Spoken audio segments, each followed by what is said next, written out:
Leitura da Bíblia, dia 5 de setembro, Eclesiastes, capítulos 10 ao 12. Segunda Epístola de Paulo aos Coríntios, capítulo 8, versículo 16 ao capítulo 9, versículo 1 ao 5. Salmos, capítulo 49, Provérbios, capítulo 22, versículo 20 e 21. Inscreva-se no canal Bíblia em Fogo 66, deixe o seu joinha, comente, compartilhe e ative as notificações. Eclesiastes, capítulo 10. A excelência da sabedoria. Qual a mosca morta faz unguento, do perfumador exalar mau cheiro, assim é para a sabedoria e a honra um pouco de estutícia. O coração do sábio se inclina para o lado direito, mas o do estulto para o da esquerda. Quando o tolo vai pelo caminho, falta-lhe o entendimento, e assim a todos mostra que é estulto.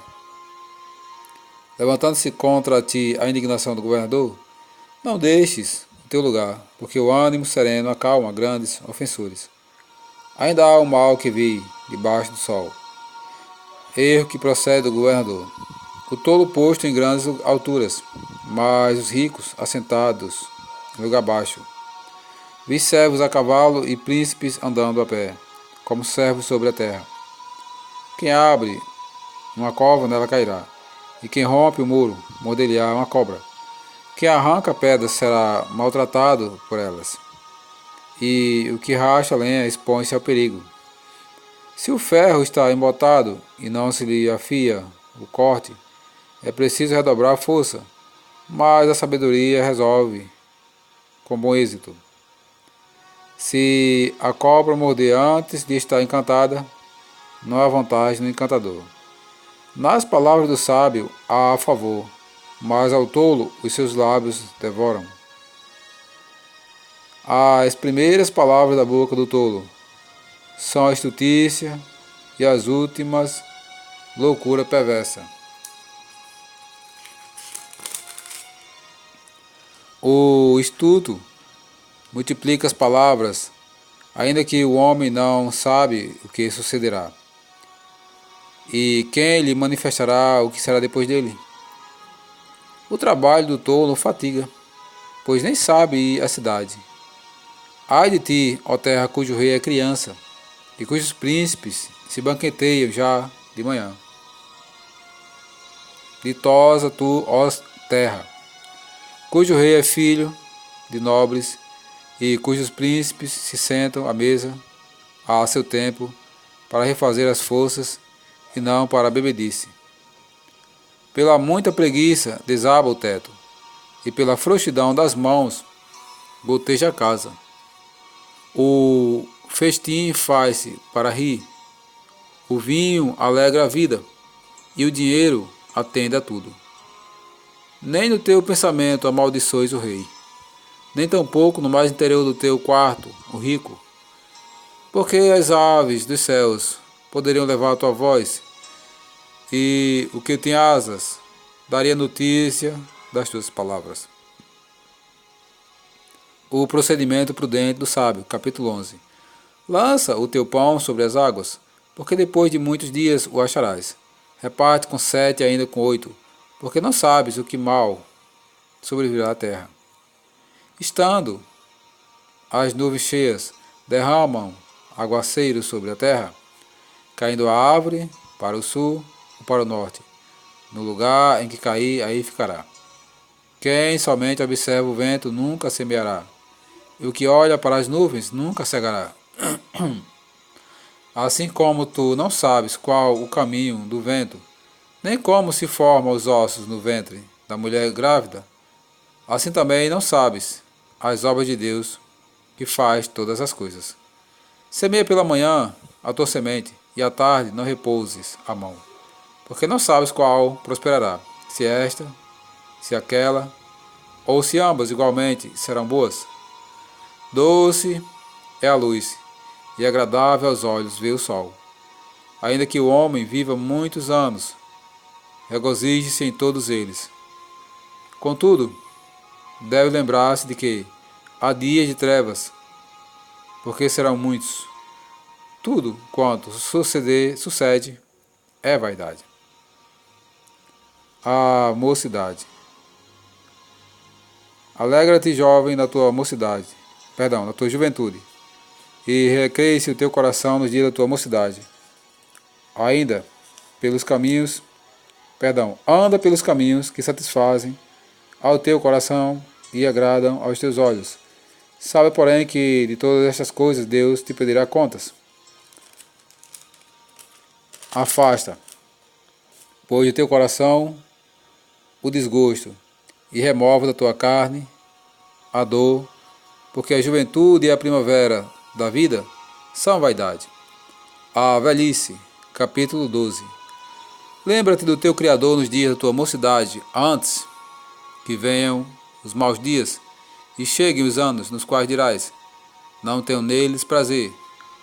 Antes que se escureçam o sol, a lua e as estrelas do esplendor da tua vida, e tornem a vir as nuvens depois do aguaceiro, no dia em que tremerem os guardas da casa, os teus braços, e se curvarem os homens outrora fortes, as tuas pernas, e cessarem os teus moedores da boca, por já serem poucos, e se escurecerem os teus olhos nas janelas, e os teus lábios com as portas da rua se fecharem, no dia em que não puderes falar em alta voz, te levantares a voz das aves, e todas as harmonias da música, todas as harmonias filhas da música te diminuírem.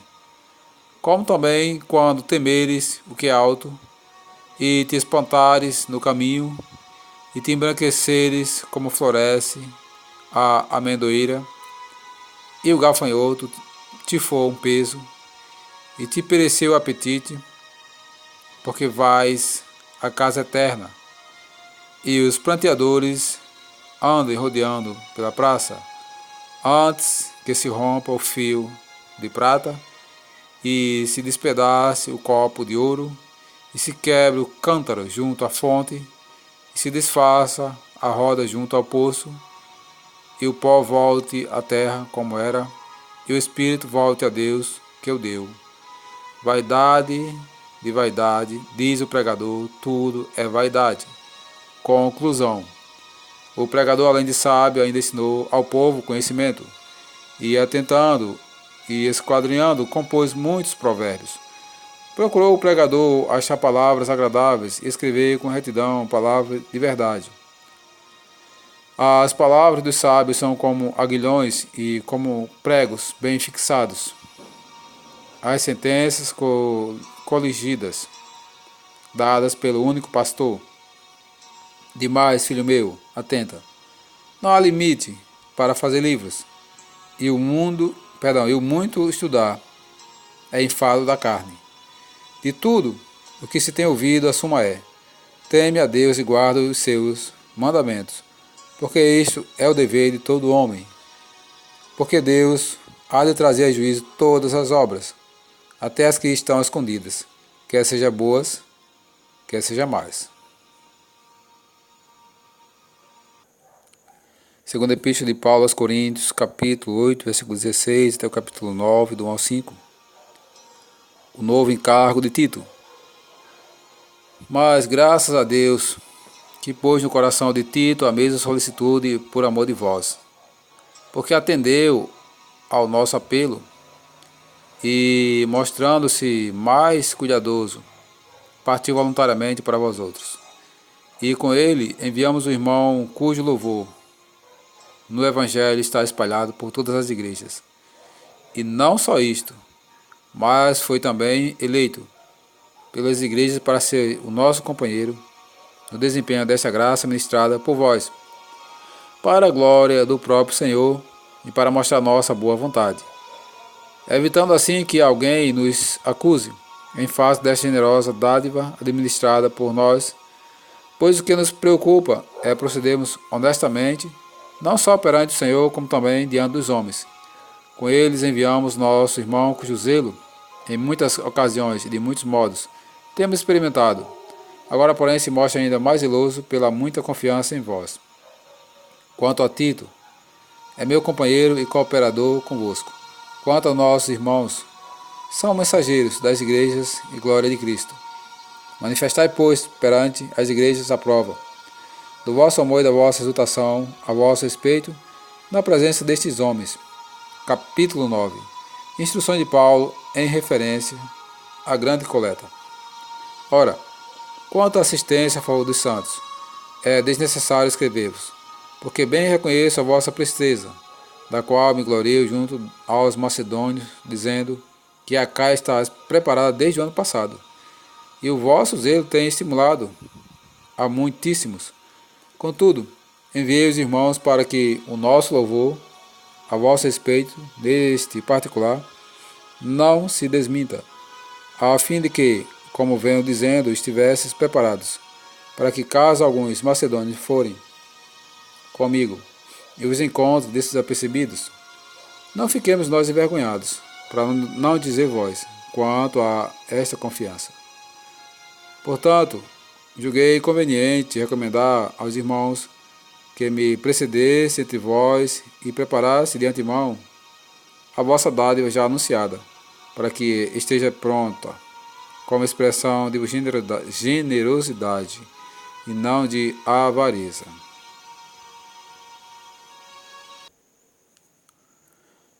Livro dos Salmos, Salmos capítulo 49. A vaidade do homem. Ao mestre de canto, salmo dos filhos de Corá. Povos todos, escutai isto, dai ouvidos, moradores todos da terra, tanto plebeus como os da fina estirpe, todos juntamente ricos e pobres. Os meus lábios falarão sabedoria, e o meu coração terá pensamentos judiciosos. Inclinarei os ouvidos a uma parábola, decifrarei o meu enigma ao som da harpa. Porque hei de eu temer nos dias da tribulação, quando me salteia a iniquidade dos que me perseguem, dos que confiam nos seus bens e na sua muita riqueza se gloriam. Ao irmão verdadeiramente ninguém o pode remir, nem pagar por ele a Deus o seu resgate, pois a redenção da alma deles é caríssima, e cessará a tentativa para sempre, para que continue a viver perpetuamente e não veja a cova. Porquanto vê-se morrerem os sábios, e perecerem tanto o estudo como o inepto, os quais deixam a outros as suas riquezas. O seu pensamento íntimo é que as suas casas serão perpétuas, e as suas moradas para todas as gerações. Chegam a dar seu próprio nome às suas terras. Todavia o homem não permanece em sua ostentação. É antes como os animais, que perecem. Tal proceder é a estultícia deles. Assim mesmo, os seus seguidores aplaudem o que eles dizem. Como ovelhas, são postos na sepultura. A morte é o seu pastor. Eles descem diretamente para a cova, onde a sua formosura se consome. A sepultura é o lugar em que habitam. Mas Deus remirá a minha alma do poder da morte, pois ele me tomará para si. Não temas, quando alguém se enriquecer, quando avultar a glória de sua casa, pois em morrendo nada levará consigo. A sua glória não o acompanhará. Ainda que durante a vida se tenha lisonjeado, e ainda que o louvem quando faz o bem a si mesmo, irá ter a congeração de seus pais, os quais já não verão a luz. O homem revestido de honrarias, mas sem entendimento, é antes como os animais que perecem.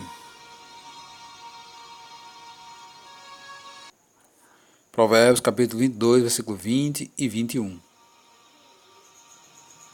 Porventura, não te escrevi excelentes coisas acerca de conselhos e conhecimentos, para mostrar-te a certeza das palavras da verdade, a fim de que possas responder claramente aos que te enviarem?